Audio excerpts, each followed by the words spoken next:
Mr. Tickle in a Tangle. Now, who does that extraordinarily long arm belong to? Of course, Mr. Tickle. And Mr. Tickle's long arms come in very handy. They can reach kites caught in trees. They can answer the phone when Mr. Tickle is in the bath. But most importantly, they are splendidly perfect for tickling people around corners, tickling people through upstairs windows, and even tickling people on the other side of letterboxes. However, there are days when those extraordinarily long arms are not so handy, days when they are nothing but a nuisance, days like last Monday. Mr. Tickle was lying in bed eating breakfast when he heard the garden gate open. It was Mr. Stamp, the postman. Quick as a flash, Mr. Tickle sent one of his long arms down the stairs to tickle Mr. Stamp.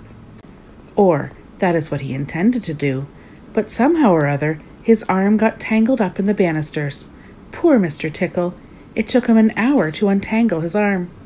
The letter Mr. Stamp had delivered was an invitation from Mr. Uppity for lunch at the Grand Hotel. Mr. Tickle took the bus to town and sat on the upper deck.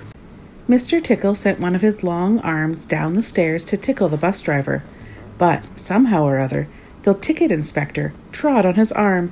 Ouch! Mr. Tickle arrived at the Grand Hotel and rushed through the revolving door. Or rather, he tried to, but somehow or other his arms caught in the door. The fire brigade had to be called out to untangle his arms, by which time he had missed lunch. Poor Mr. Tickle! No lunch, and even worse, no tickles. It was a very sad Mr. Tickle who set off for home. Suddenly, he heard something. He stopped. Somebody was approaching from around the corner.